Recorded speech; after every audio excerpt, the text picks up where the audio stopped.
Popular homeless shelter and drug deal parking lot Burger King has a new marketing campaign. The home of the Whopper no longer boasts about its bigger beef. The bigger the burger, the better the burger, the burger's bigger at Burger King. No, now the fast food giant is relying on leftist politics to sell hamburgers. We'll analyze their latest ad and what it means for the culture. Then Benji Backer tries to convince me that conservatives should care about the environment. Finally, Jacob Airey joins the Panel of Deplorable to talk about that sexual deviant Barney the Dinosaur, illegal aliens screaming at Chuck Schumer, and for some reason not being arrested and deported, and why half the country wants to investigate the FBI. I'm Michael Knowles, and this is The Michael Knowles Show.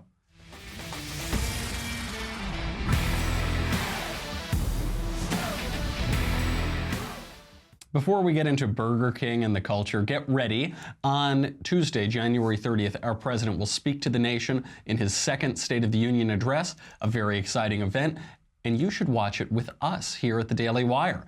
It starts at 8 p.m. Eastern, 5 p.m. Pacific. We will be hanging out with you for the whole time leading up to, during, and after the address. We'll be there for every wild hand gesture, every off-teleprompter remark, and of course, the hilarious and ridiculous rebuttal from Democrats. Catch live streams at dailywire.com, Daily Wire Facebook, or Daily Wire YouTube to spend the evening with Ben, Drew Clavin, Daily Wire God King Jeremy Boring, and me as we comment on the address and relentlessly mock our government and our political leaders. We'll also be joined by special guests at various points in the evening, so tune in to find out who will drop by. Again, that's next Tuesday, January 30th, 8 p.m. Eastern, 5 p.m. Pacific. Follow us on Facebook and YouTube and get notified when we go live so we can spend every absolutely forgettable moment together. It's a party you will not want to miss. Okay, and look, I want to get into this, but first, before I can, look at that shave. Look at that nice shave here. And I rarely even use shaving cream. I just I walk out of the shower, my eyes are half closed. I haven't had coffee or covfefe yet, so I just kind of go boom, boom, boom, boom, boom. But the reason that I don't rip up my entire face and have, blood everywhere is because of Dollar Shave Club. You have heard me talk about the amazing shave that I get from Dollar Shave Club, especially when I use their Dr. Carver's shave butter. This shave butter, I don't really know how to describe it. It's not like one of those big shaving creams, and it's not like that gel, which is not for cool guys, to say the least. No one wants that gel. It's so millennial. They want the shave butter. It is really, really good. I'm here to tell you that I'm never going to give up that membership. I'm actually adding more Dollar Shave Club products to my daily routine. So Dollar Shave Club makes products for your hair, your face, your skin, your shower, everything. And it's all really good stuff. One aspect of doing this show is I never get paid anything. I don't get a salary or, really anything. Sometimes they'll give me an extra fluffy cardboard box to sleep in on the sidewalk outside of the studio. But one advantage is that I'll occasionally get some freebies from sponsors. This Dollar Shave Club stuff is so good. It is the best razor I've ever used. They use only the finest premium ingredients, and they deliver it to you just like they do to your razors. So this means no more annoying trips to the store. In the old days, I would use the same razor blade for about 27 or 28 years in a row.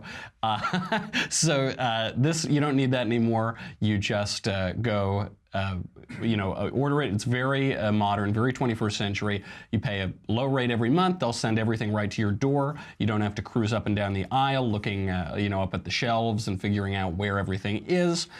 They have everything: razors, body cleanser, hair gel, and how do I put this? In Europe, they'll have a bidet when you're having a little alone time, you're digesting your meal, and they'll have a little bidet to be a little cleaner about that. In America, we don't usually do that, but they have wipes such that you can achieve the same effect. So do that. Dollar Shave Club has you covered head to toe. Now is a great time to try it. You will get your first month of their best razor, along with travel-size versions of shave butter, body cleanser, and yes, that extra special European jolt for your derriere for just $5. After that, replacement cartridges ship for just a few bucks a month. It is the DSC starter set. Get yours today for just $5. That is basically free. Go do it. Get it exclusively at dollarshaveclub.com/covfefe. C-O-V-F-E-F-E. dollarshaveclub.com/covfefe. C-O-V-F-E-F-E. What is it, Marshall? dollarshaveclub.com/covfefe. /covfefe. Okay, let's get right into this. Today I want to talk about politics infecting every aspect of our culture, what it says about the millennial generation, what it says about our culture, what it says about the new slew of woke corporations. Here is Burger King's latest hamburger ad. Got a number one. Hey, how you doing? You know what number 98, what's going on with it? Number 98, you got the Whopper? Yeah. So you got the slow access Whopper pass? Wait, what? It's on the menu right there with the fast, medium, and slow. Slow MBPS, fast MBPS, or hyper fast MBPS. MBPS, of course, standing for making burgers per second. So if we want a Whopper now, we have to pay $26. Well, that's how you get it fast. That's the highest priority. This is like a lane system? It's gonna be like 15, yeah, fast lane, slow lane. So like maybe like 15, 20 minutes. What are you talking about? Burger King Corporation believes that they can sell more and make more money selling like chicken sandwiches and chicken fries, so now they're slowing down the access to the Whopper. Were you given an option of chicken sandwich or? Yeah, I don't want a chicken sandwich, Robert. I want a Whopper. You get the point, right? Isn't that clever? Isn't that clever? And that's how they're, by the way, they wouldn't make any more money doing this. They'd go out of business. They are trying to make more money, though. That's why they have this ad. What's sort of strange about this hamburger ad, you'll notice, is that it doesn't at any point try to sell hamburgers. Instead, it sells smug, glib attitudes toward political issues that have nothing whatsoever to do with its business or its product, or really even its customers. It's trying to use government regulation of the internet, so-called net neutrality, to make hamburgers more appealing. That is horrifying. This is what Burger King ads used to look like in the good old days. This is the vanishing American. The vanishing American hamburger. It's been getting smaller and smaller and smaller. Well, Burger King is out to save the hamburger. With the Whopper. A hamburger so big, it takes an extra big toasted bun just to hold it. And we top that with pickles and chopped onions and fresh tomatoes and crisp lettuce. The Whopper. The king-sized burger you only get at Burger King. Groovy. Take the drive to Burger King, home of the Whopper. The burgers are bigger at Burger King. The bigger the burger, the burgers are bigger at Burger King. The bigger the burger, the better the burger, the burgers are bigger at Burger King. The bigger the burger, the better the burger, the burgers are bigger at Burger King. That ad was so effective because it actually sold hamburgers. That ad was so effective that I was born 20 years after that ad played, and I know it. I remember it. I think a lot of people remember it too. But these days, they don't talk about, the vanishing American, and you have an American Indian looking all perplexed at the tiny little hamburger patty. These days, advertisements instead prattle on about obscure federal regulations. Of course, Burger King does not actually care about net neutrality. It didn't make any public statement in 2015 when the FCC imposed rules to regulate the internet. Burger King does not currently lobby for government regulation of the internet on Capitol Hill or at the FCC.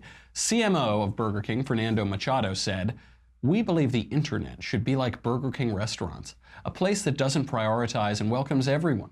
That is why we created this experiment, to call attention to the potential effects of net neutrality."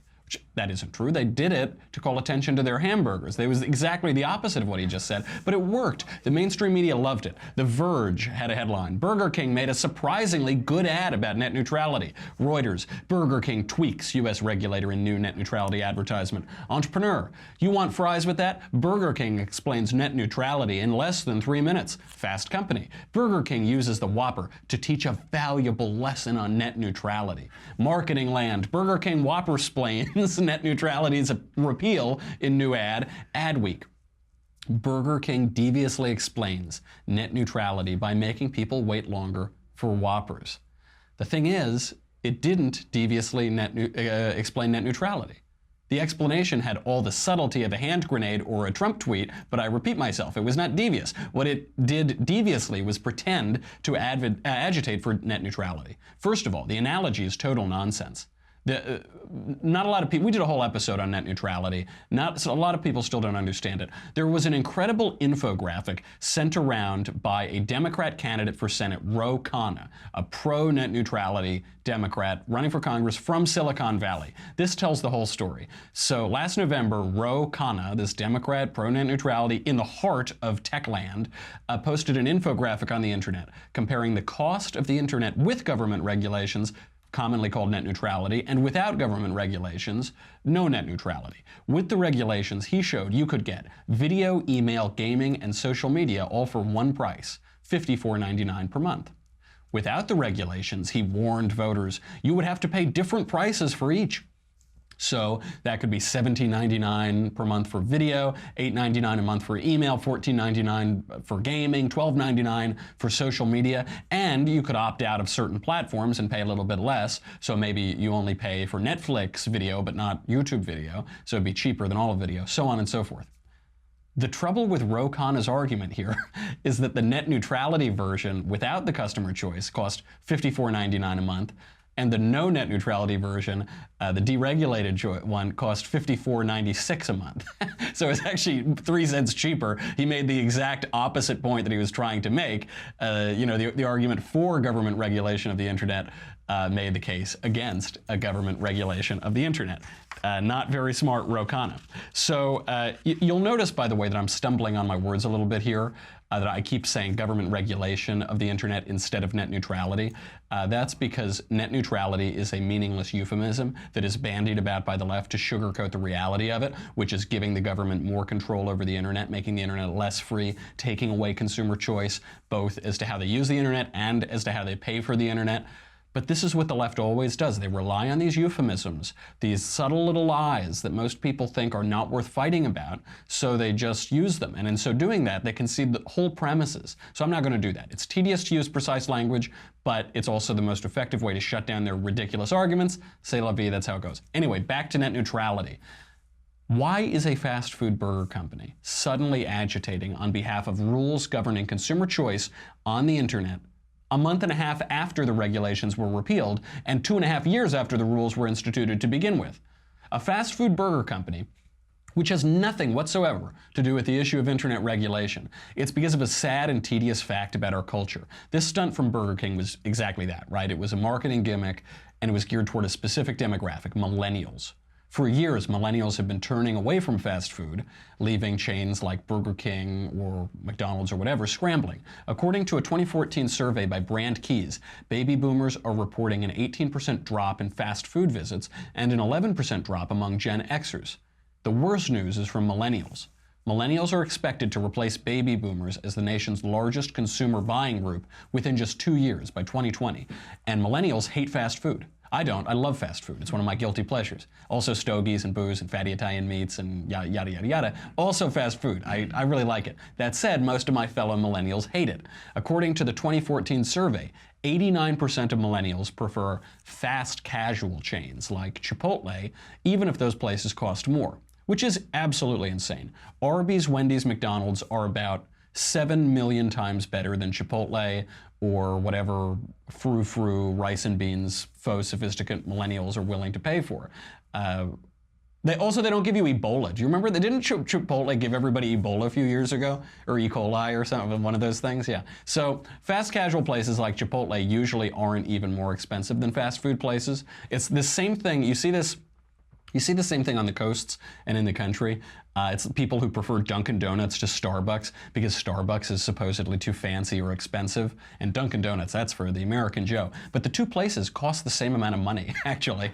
So Starbucks just makes stronger coffee and has, 12-year-olds drinking milkshakes and a bunch of wannabe screenwriters on laptops and stuff. Dunkin' Donuts has more construction workers and donuts and things. They cost the same. So Robert Pasikoff, the founder and president of Brand Keys, which did that survey, he agrees that the price doesn't actually matter. He explains, you don't build brands or loyalty on the basis of price. That only works for commodities. So facing an existential threat from millennials not eating in their restaurants, not able to manipulate them on the basis of price or really even food, it's going to take a lot to turn a place that has boasted for 50 years, the bigger the burger, the better the burger is bigger at Burger King, into some artisanal, bespoke salad restaurant. So they tried to make the king look like a Brooklyn hipster with the big beard and the jewelry and the curls and everything. I'm not sure that worked either. So they have one tool at their disposal that sadly says a lot about our culture, and in particular the culture of millennials. They can virtue signal and sloganeer on politics. Sociologist Richard Florida explained, advertisers used to wonder how a spot would play in Peoria. Now they wonder how it'll play in Brooklyn. Rob Biacco, a creative executive at a major ad agency, he admitted the same thing. Marketers are increasingly relying on woke issue ads to target millennials. In a phrase, he says, creatives are trying to make their toilet paper save the world, even though sometimes a Pringle is just a Pringle. But for millennials, a Pringle can never just be a Pringle. Everything has become politicized and activist. Obviously, mainstream journalism, that was the first to go, the universities, now even the NFL, even Pepsi, even Burger King. It's a sad state of affairs. It says a lot about our culture. C.S. Lewis put it well. He said, a sick society must think much about politics, as a sick man must think about his digestion. To ignore the subject may be fatal cowardice for one as for the other. But if either comes to regard it as the natural food of the mind, if either forgets that we think of such things only in order to be able to think of something else, then what was undertaken for the sake of health has become itself a new and deadly disease.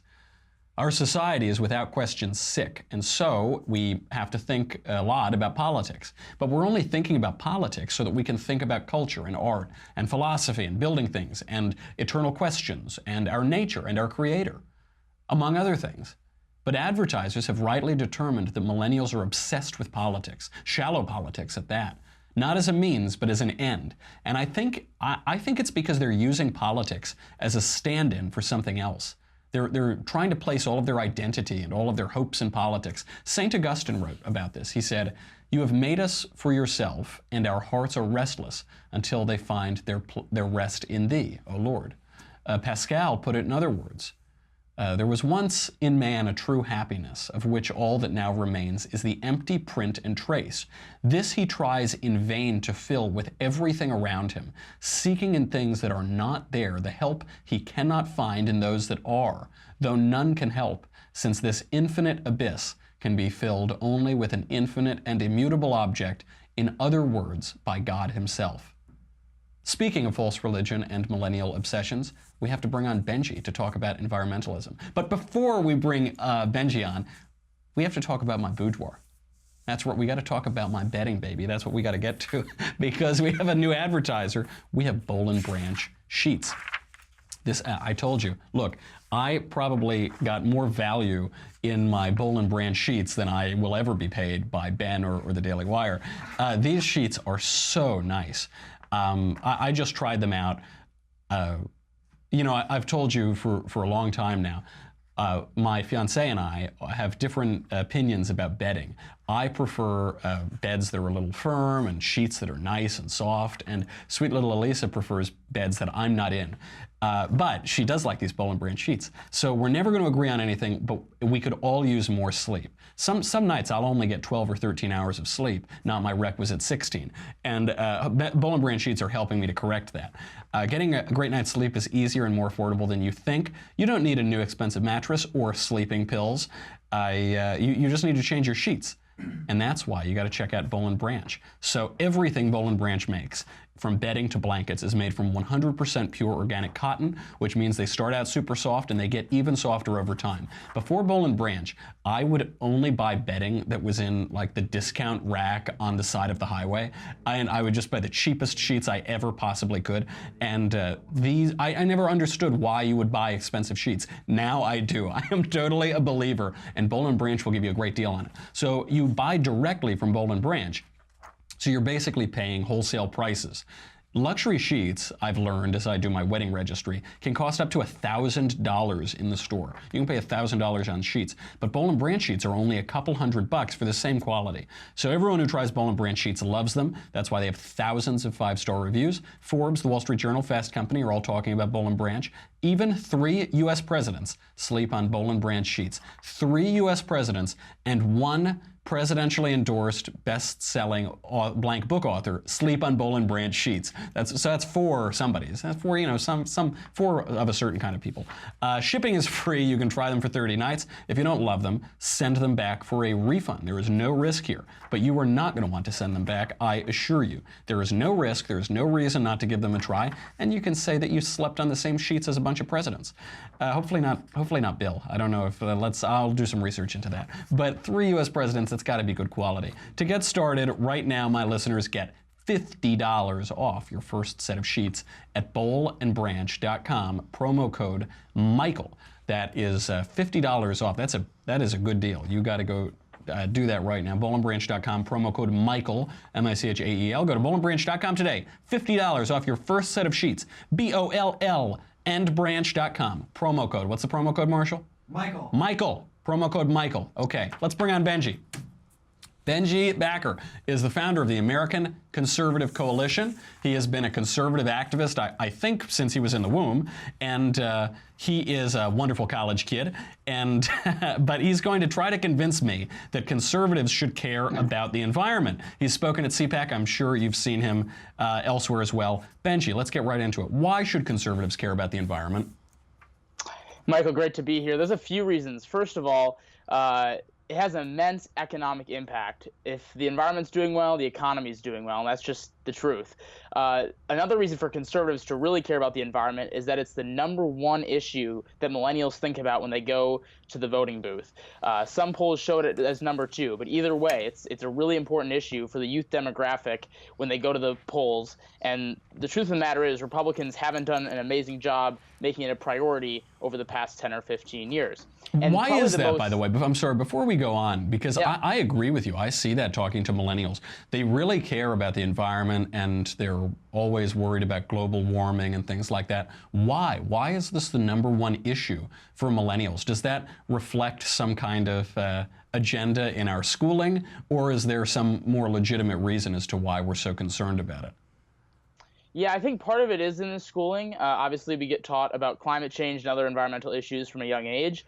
That being said, I just think that young people have an inclination to change environmental policy because they can see environmental changes happening, no matter if it's caused by man-made climate change or not. They see that environmental changes have benefits if it's done the right way. And they also know about the economic impacts of being pro-environmental, especially if you're a conservative who knows environmental policy. You know that being pro-environmental can have immense economic benefits.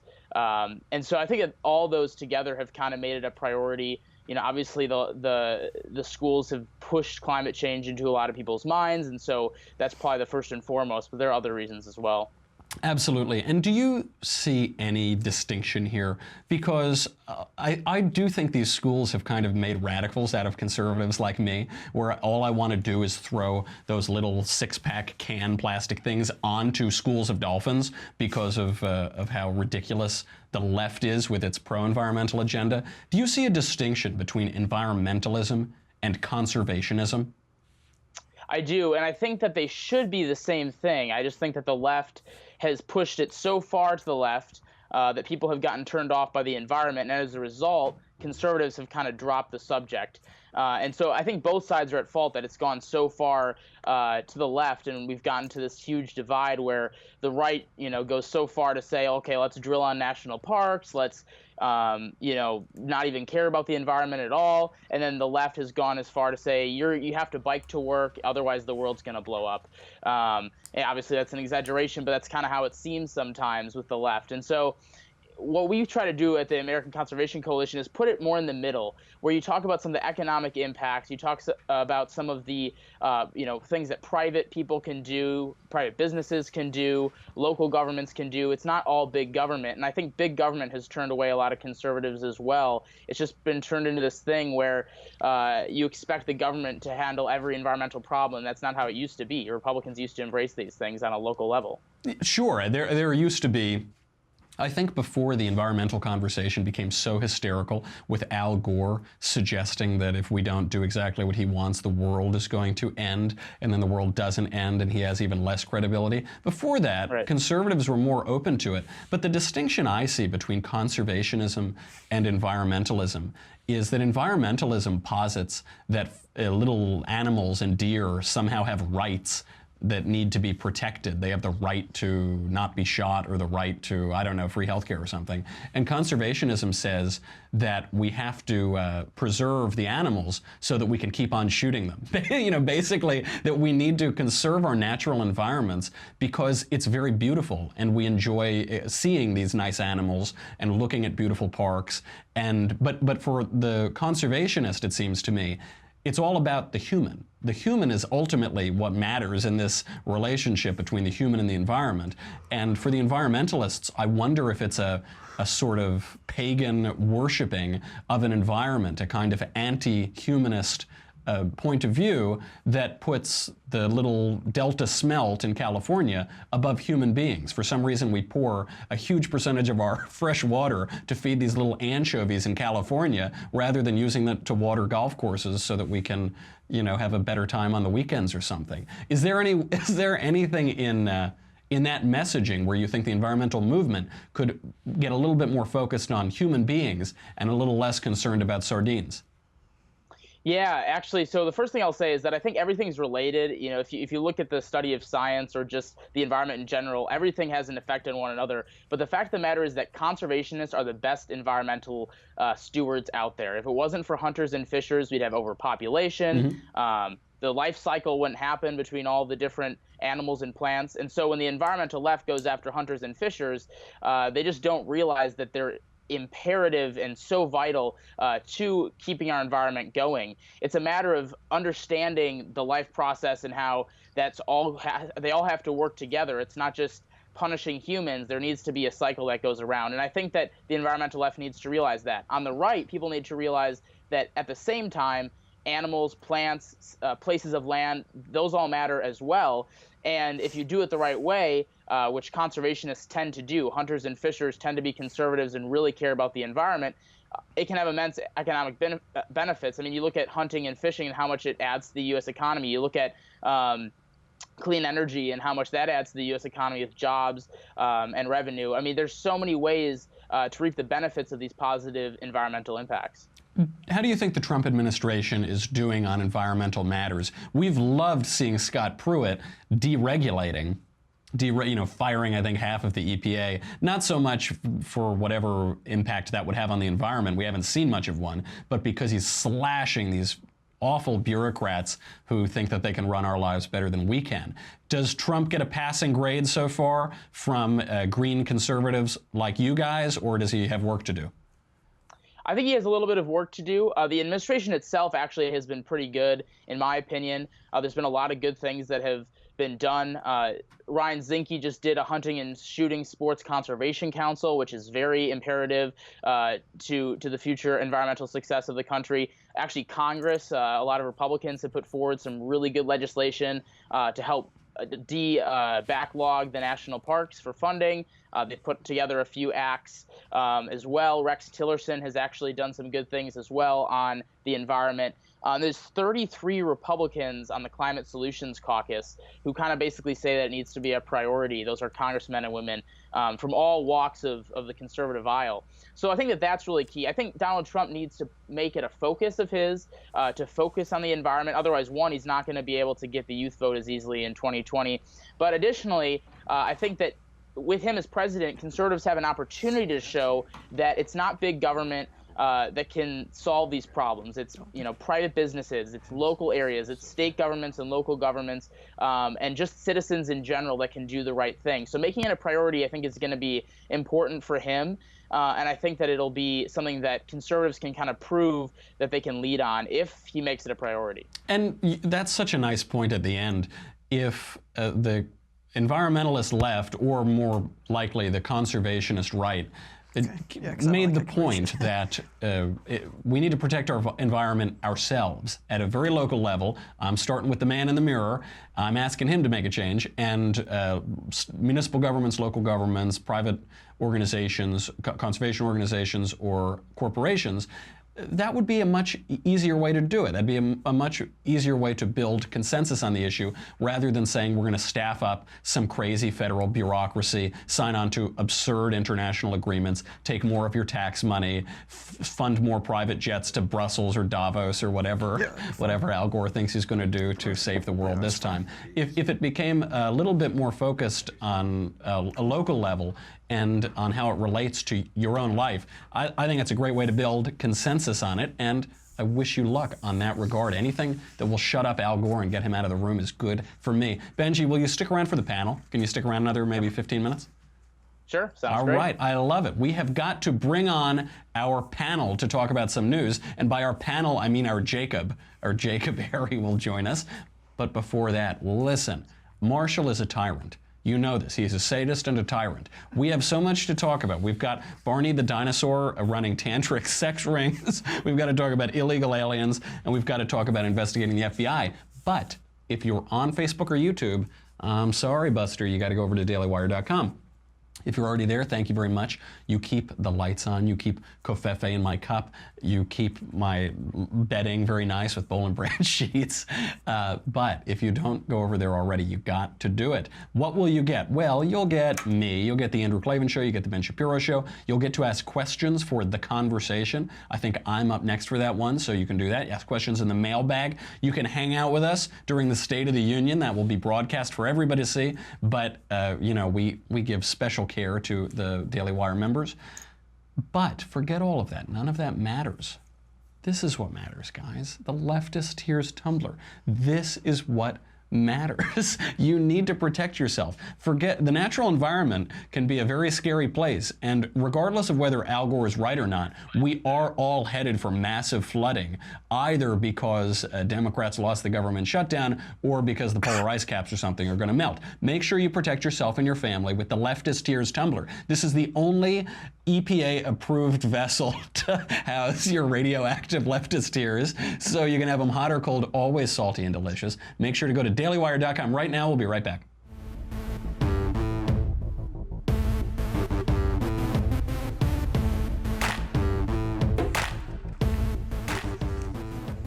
Gentlemen, thank you for being here. Barney the Dinosaur now runs a tantric sex ring. Isn't that just the perfect symbol for our generation?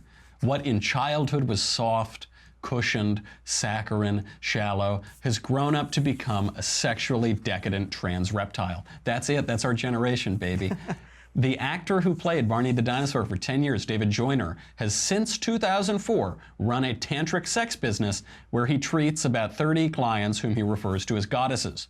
Let's take a look at some footage from that new business. I love you, you love me. We're a happy family with a great big hug and a kiss from me to you. Won't you say you love me too? Yuck. There's a lot of continuity there, at least. He's clearly formed a career himself.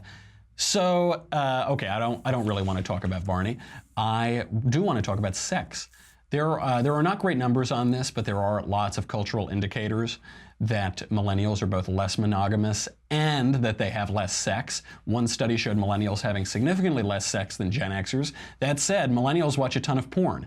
Pornhub.com, which is just one porn site, reported an audience that watched 4.4 billion, with a B, hours of pornography in 2015, with 60% of its audience comprising millennials. Jacob, what does all of this say about millennials? Hooked on porn, bizarrely open attitudes towards sex, and yet not having very much of it. To me, it shows that they're buying the feminist narrative about what sex means. Because as far as third wave feminists are concerned, you know, women are they see sex the same way as men, but that's not true. No matter the feminists keep pushing these oddly male values, right? The whole point of becoming an adult is you want to temper yourself and you want to be married. I just celebrated 4 years with my own wife, and congratulations, she's you. Clearly a saint. Yes, and a perfect 10, whereas I am a 4. But anyway, the whole point of this is they want cheap gratification, and even amazing television shows like that, they push that onto our millennial culture, where sex is just a cheap thrill that you get. Oh, and maybe it's a little extra special if you're married to the person, but not really. And I think the millennials have just bought into this. Yeah, you would think that people might grow up after a while. I frequently say there's a time and a place for everything, and that place is college, but you kind of got to move on. Benji, you're a college kid. Now, obviously, college is a little different thing, so don't necessarily think that your current environment reflects the real world, but do you foresee the situation getting any better for millennials? Or is our culture going to just keep all of these trends right on track? Yeah, I think it's kind of on track to keep going. I think there's a couple of reasons. One, you've got the super religious folks who kind of push their views on their kids or whoever, and it kind of pushes people away from those types of beliefs. And then you've got the feminists who really push the anti-religious beliefs on people. And I think that combination is going to force it into the near future unless some things change. I think you hit it right on the nail on the head when you talked about the instant gratification. I think millennials are really looking for that. It's just something that they've kind of been trained to do. I mean, I look for instant gratification in almost anything. You're kind of expecting it as a millennial because you've got phones, you've got everything kind of right at your fingertips, and so it's made it a little bit harder to kind of have that same patience as other generations have. And then I think the media and both sides, from the far religious right to the far feminist left, I think that they both play a big role in kind of how millennials are being shaped right now. That's true. I don't disagree with your observation. I do wonder, though, if there is some reason to hope. Only from my own personal experience on this show, every question I get in that mailbag is about some aspect of tradition or about Christianity or about returning to religion. And often they're from millennials, and they're from people who were raised without any serious engagement with the eternal questions, and the eternal questions about human nature and our relation to our Creator and how we got here and how the world got here. And I don't know, I guess it could be a bubble, but I just see it a little bit. I've always lived in pretty liberal places on the coasts and at universities, and I do wonder if the smartest people in the world right now are talking about God, and the future generations are talking about what was lost when we pretended to ourselves that God is dead, and what we threw away with modernity. I don't know. Obviously, it is the case that religious parents are going to tell their kids one thing and the feminists are going to tell their kids another. But I wonder if maybe the children of the religious will be less turned off than the children of the feminists if we haven't hit a snag in the road. I hope so, but that's my wishful thinking, man. Let's move on to something much funnier. A bunch of illegal aliens descended on Chuck Schumer's home last night, chanting, "If Chuck won't let us dream, we won't let him sleep." Here it is. Chuck won't let us dream, we won't let him sleep. If Chuck won't let us dream, we won't let him sleep. If Chuck won't... So, first thing, no one's stopping you from dreaming. This is the trouble with euphemisms, right?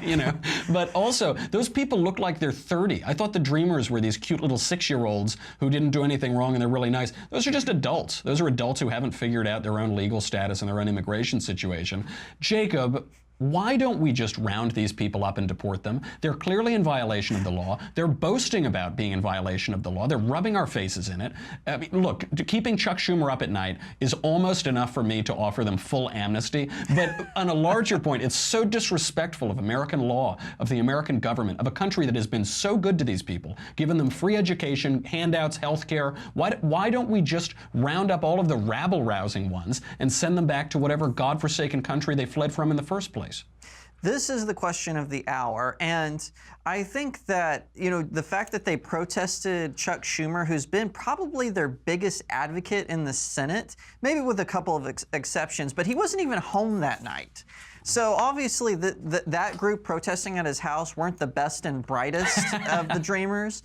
But I think that we should look at it in stages just to round everyone up. They'll just come right back. I think first off, we got to get the border secured, and then we can say, okay, is this person worth giving a citizenship test, or is this person a criminal deviant that we should send back? Either way, it's going to be a struggle as far as policy goes, especially as long as the media keep giving them headlines, these children.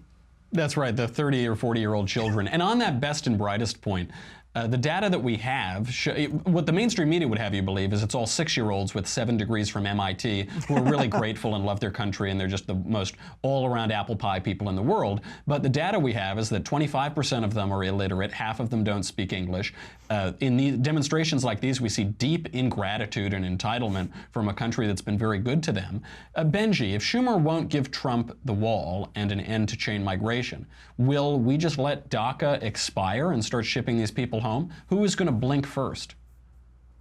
Well, I think I'll answer that question a different way. I think that conservatives need to embrace the dreamers who are here and doing good things. Now, there are people who are here doing bad things, but that could be said about any population. The fact of the matter is that a lot of these dreamers had no control over whether or not they got here, and they're just trying to live their lives in peace. And I don't think that protesting group kind of showcases what the entire population is like. So that being said, there is a population like the people who are protesting Chuck Schumer, which I think that you made a really interesting point talking about how Chuck Schumer is kind of the biggest advocate of these folks. And when Black Lives Matter or the Dreamers protest basically everyone and alienate everyone, that's not going to get anything beneficial done, and it's fairly frustrating, and it makes their case look a lot weaker.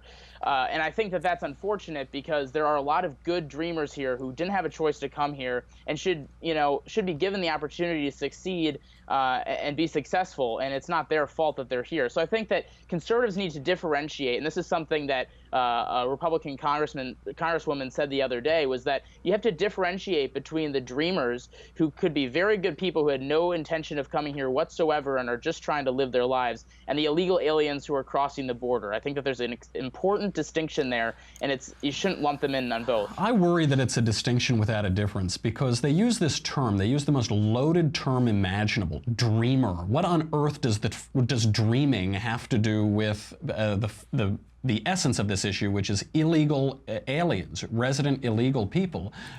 What does that have to do? They seem to be ossified in time, as Victor Davis Hanson wrote eloquently a couple days ago.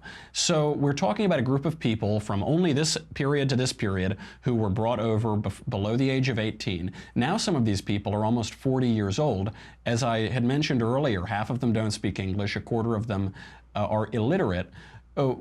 Does the category of the dreamer, as the Democrats call it, I will not use that terminology because it's such a deceptive, insidious euphemism, but of this category of people, the DACA people, the Democrats admitted this in a memorandum 2 weeks ago, that they're relying on these people for their electoral strategy because they know that if they're granted amnesty, they will trend overwhelmingly to vote for Democrats. So should Republicans embrace a group of people who don't share a lot of, as a category, don't hold together very coherently, and who, don't appear to have any advantages over other immigrant groups or other immigrant groups from Latin America who have come here legally, and who are going to legalize 1 million new Democrat voters? I just don't see what the advantage is for the Republican Party to say, yes, we need to grant amnesty to them. Even the vast majority of the country doesn't want to give them amnesty, and 56% of Democrats don't even want to give them amnesty.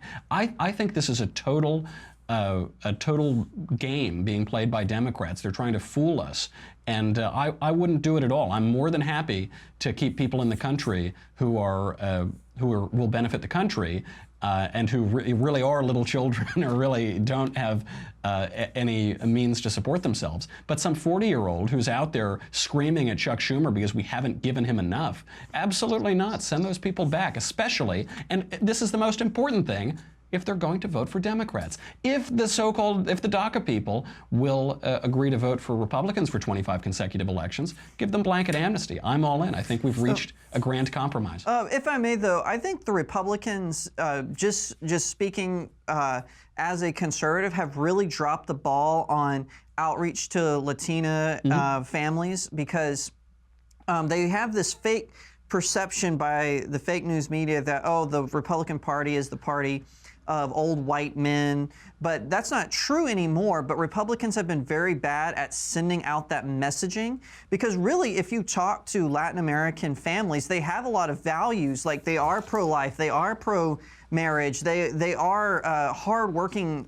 people who have good work ethics, and they can and will benefit society. So I think that if the Dreamers, or DACA recipients, as you call them, if they were to change and switch sides and say, hey, we're not going to vote for Democrats, we're going to vote for Republicans, and we're going to show you how we can be a benefit to American society, I think that they could see a turnaround as far as that goes. But I think that Republicans need to be better at messaging to that particular community. Sure, they work hard and go to church, so hopefully it won't be hard to get them to agree to vote for Republicans for 25 consecutive elections. Benji, did you have a final point on this?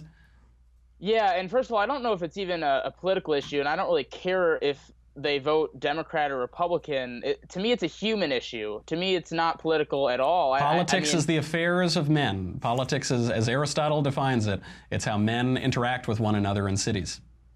To me, I care more about these people's lives than I care about who they vote for, but I think it's up to Republicans to reach these people through our ideologies that can click with their personalities. And I think that that's incredibly key, and I think it's an important point that was just made, that Republicans need to do a better job of reaching out to these folks and not making the differentiation between dreamers and illegal aliens, and also lumping all the people who all the dreamers into the category of the protesters outside Chuck Schumer's house. I also just don't think that that's fair. So I think that there's a few key distinctions to be made there. Sure, they're all illegal aliens. There's no distinction between a dreamer and an illegal alien. But you're right, some of the illegal aliens are wonderful people who are patriotic and like America and work hard and go to church, and we should keep those people, especially if they vote Republican. And some people are awful, and they're gangsters, and they commit crime, and they're a net drag on the population, and they won't assimilate, and they won't learn to read English, and they won't learn to speak English. And to lump those people in with good patriotic people who came here through no choice of their own and who love their country and are dedicated to it, that we shouldn't lump those two people together. I absolutely agree. I agree. On the final point here, speaking of our government and how we the people relate to it, a new poll conducted by Rasmussen Reports shows that half of likely U.S. voters believe a special prosecutor should be named to investigate whether senior FBI officials handled the investigation of Hillary Clinton and Donald Trump in a legal and unbiased fashion. That is a whopping number. Benji, do we need to investigate the FBI?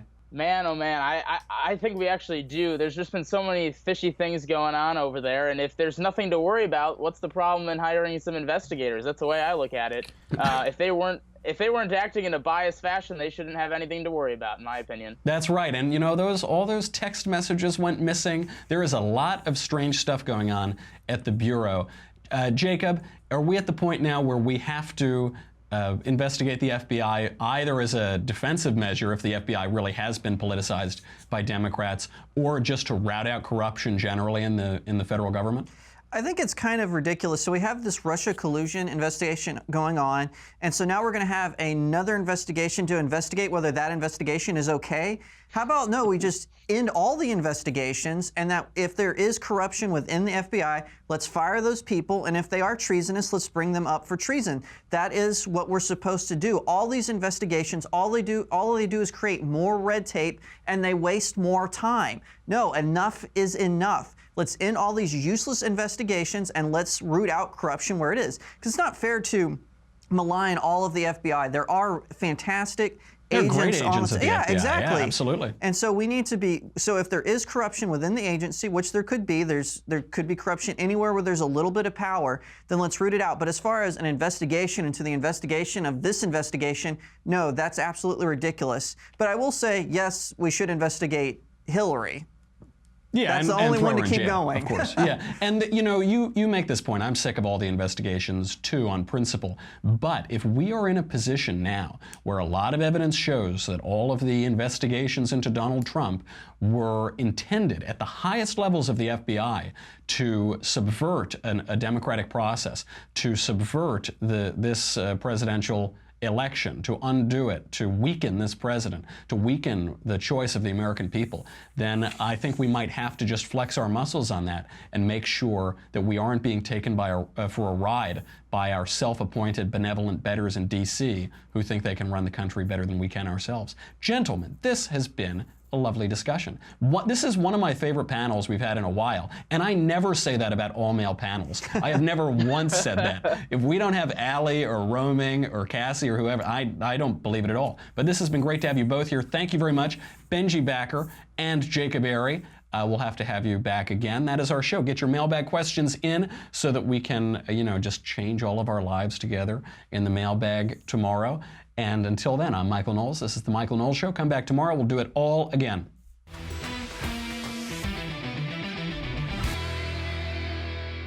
The Michael Knowles Show is produced by Marshall Benson, executive producer Jeremy Boring, senior producer Jonathan Hay, supervising producer Mathis Glover. Our technical producer is Austin Stevens, edited by Alex Zingaro. Audio is mixed by Mike Coromina. Hair and makeup is by Jesua Olvera. The Michael Knowles Show is a Daily Wire Forward Publishing production. Copyright Forward Publishing 2018.